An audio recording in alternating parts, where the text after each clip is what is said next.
And I noticed that the outline of my talks has remained pretty much the same over the years. So, and the talk is, like in previous years, is divided into 4 parts. In the first part, I'm going to talk to you about what I mean by HDD plasmas and our main production code, Osiris. And then the second and the third part, I'm going to share with you the latest results of our simulations in the 2 applications that we're looking at right now. One is the plasma-based accelerators, and one is laser fusion.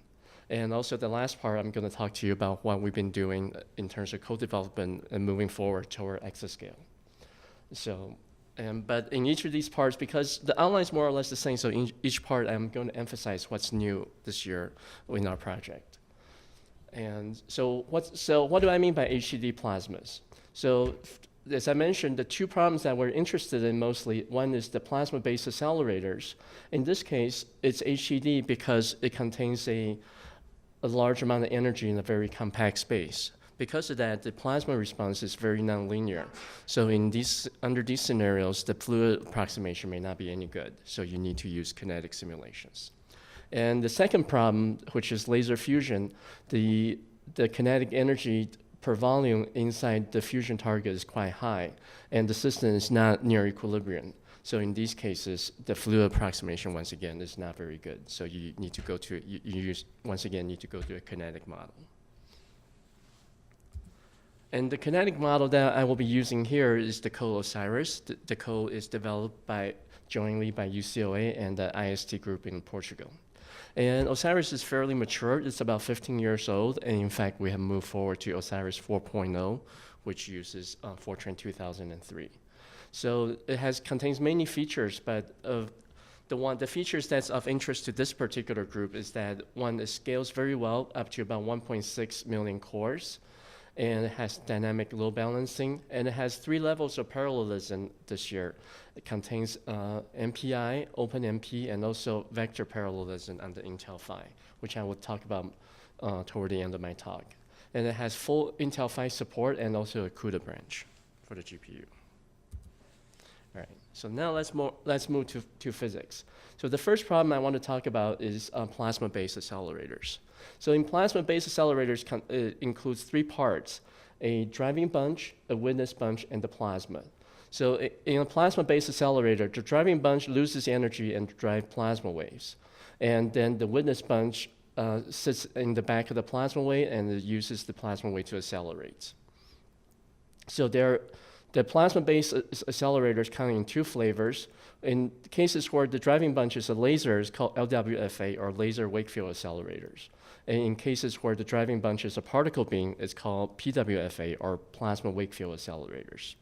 So as you can see, the reason we need plasma-based accelerators is quite simple. If you trace the history of accelerators, the accelerator energy as a function of time, you can see that conventional accelerator has plateaued since about 1980. This is because energy is roughly force times distance.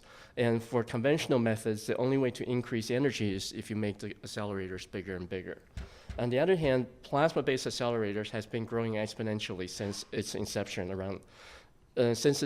theoretically around 1980, but the first experiments started around 1990.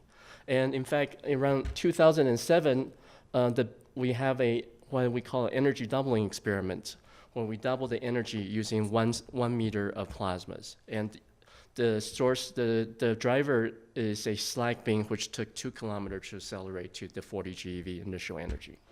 So we have actually matched conventional accelerators in terms of energy. So in the past few years, we are trying to match conventional accelerators in terms of quality also. So this is the main topic of my talk. So what are some of the requirements? So what is the application?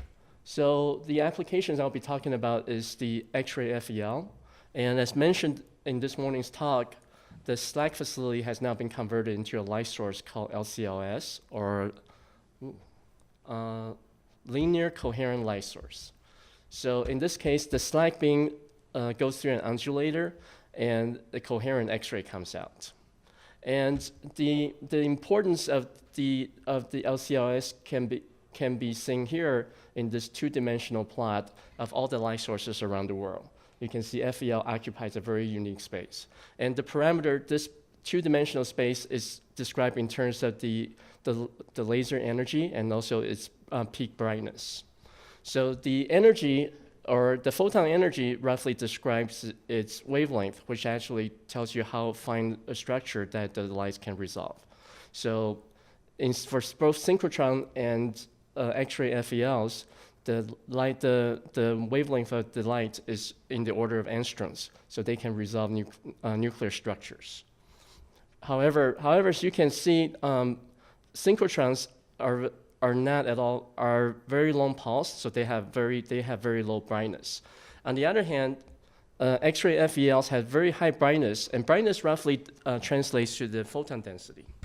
So if the photon density is very high, then it has a very small spot and it has a very short time duration. So you can use X-ray FELs to look at fast phenomena in a very small space. And you can see lasers can match X-ray FELs in terms of coherence, but its wavelengths usually in the order of a few microns. So what are the beam parameters for LCOS? For LCOS, the energy of the electron beam is around 16 GeV, which translates to a gamma of about 32,000. And the peak current density is roughly 0.4 times 10 to the 17 ampere per meter square. And the energy spread is around 10 to the minus 3. And this is what we're trying to accomplish with plasma-based accelerators. So what's new this year? So last year, what we show is that you can use a beam driver and you can use a two-bunch system, and where the first bunch loses 100% of its energy, and the trailing bunch doubles in energy, and we can use this setup to create electron beams that's comparable to those generated in LCOS. This year, we're actually looking at laser-based accelerator, LWFAs, in the self-injection region, and where we're trying to generate electron beams of very high quality. So in the self-generated regime, it's attractive because you can do these experiments within the absence of an accelerator. As you can see, this is a movie of a LWFA in the self-injected regime, and you can see these particles comes in and resonates with the wave, and they ride the plasma wave for the remainder of the simulation and reaches very high energy. And this work was published last year in late 2017. So how is this accomplished? So what we did new this year is that we used down ramp injection to create a large amount of current and with very good energy spread, and this was published last year. And the idea using a down ramp injection is not new. In fact, the idea is about 20 years old. So what happened? So this is a typical 3D simulation that we did last year, and here are two snapshots of the accelerating structure at the beginning of the ramp and at the end of the ramp. So as you can see, what happens when you decrease plasma density is that the plasma wavelength gets a little bit longer. And in this frame, the phase velocity of the plasma wave appears slower to these particles. Therefore, it makes it easier for the electrons to resonate with this wave. And then you can trap a larger number of electrons. And so this is the idea that's been around for 20 years. So however, what's new this year is that we observed that the accelerating field, which is plotted as a line out in these two plots, the accelerating field chirps when you go from high density to low density. And if you tailor the ramp just right, you can reduce the energy spread and create very high quality electron beams. And you can in turn use these electron beams to generate X-ray. And this is in fact what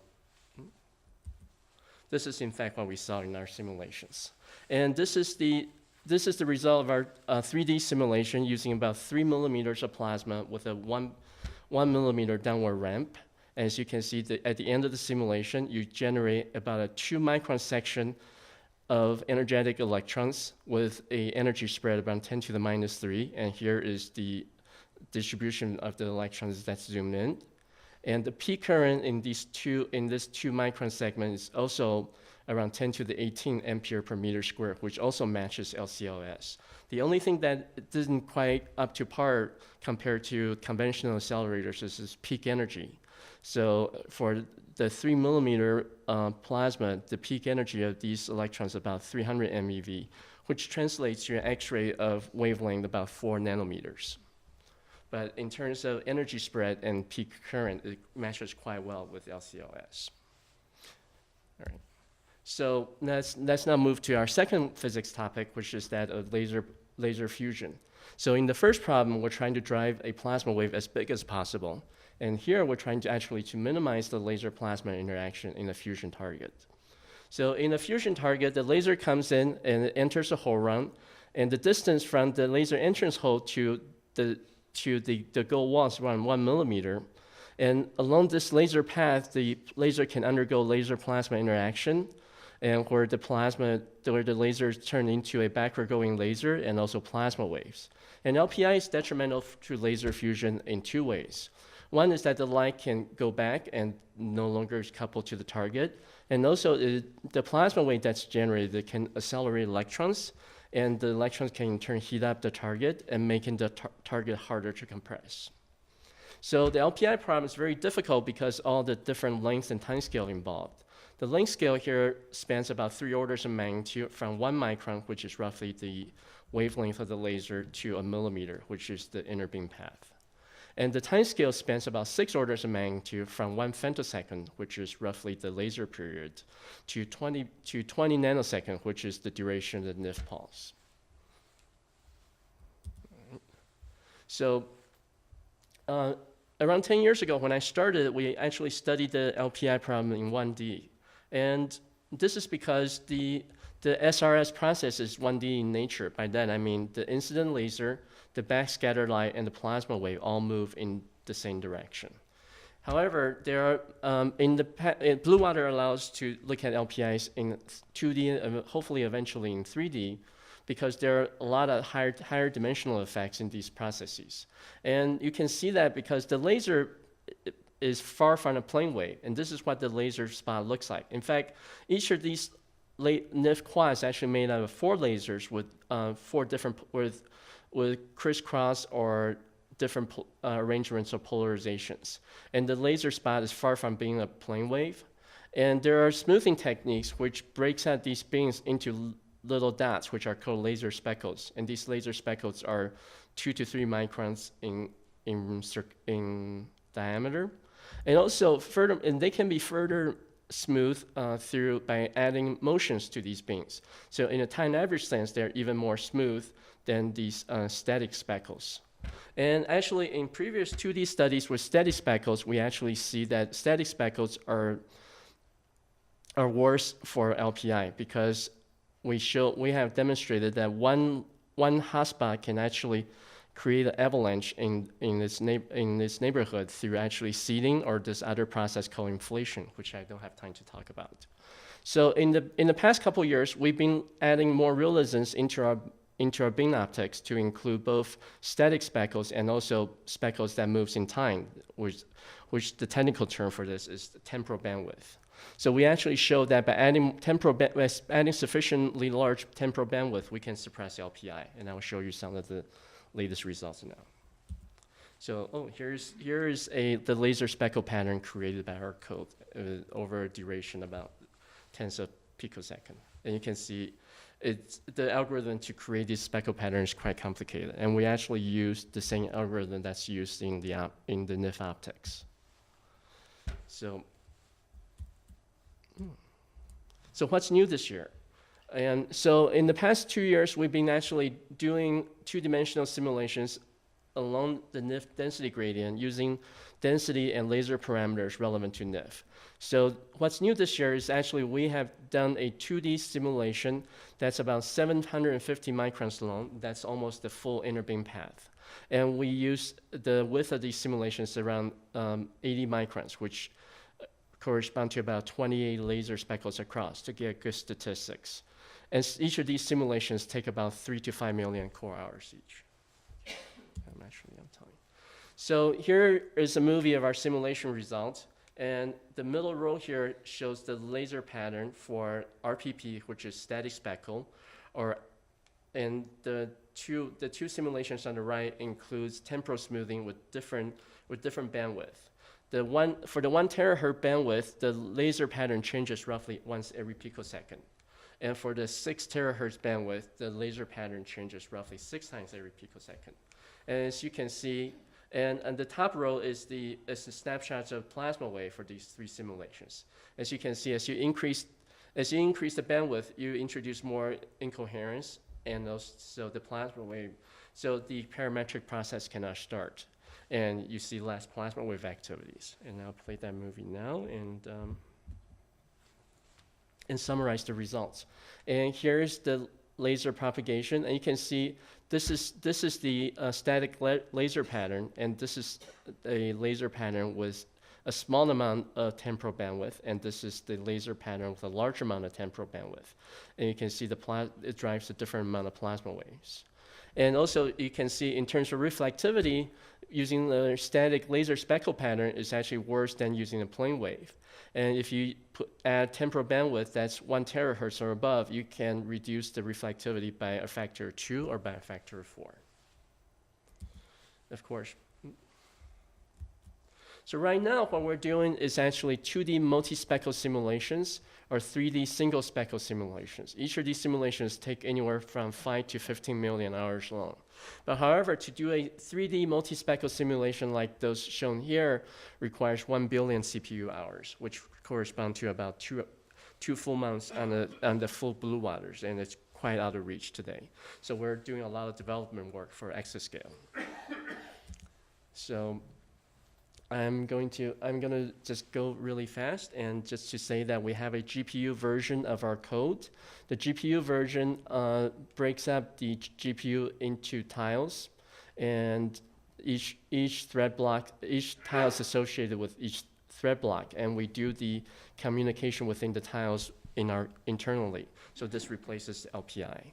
And so we also furthermore, we converted our GPU code to use OpenMP. And so in OpenMP, we use the idea of tiles and message passing, and also particle sorts on the CPU. And you can see on the Intel i7 with 12 cores, the OpenMP version of the same code gets about 11.4 times speed up on 12 cores. And furthermore, using this OpenMP version of the code, we add another layer of parallelism, which is vectorization. So in the OpenMP version of the code, we add the particle task contains an inner loop of some length x, where x is the vector length on the Intel Phi. And then we get another speed up factor of around 3 on the ninth landing. And Osiris uses a similar approach. So instead of having the compiler do the vectorization for you, we used vector intrinsics. And with Osiris, we achieved around 1 billion particles per time step per second, 1 billion particles per second with linear interpolation with single precision.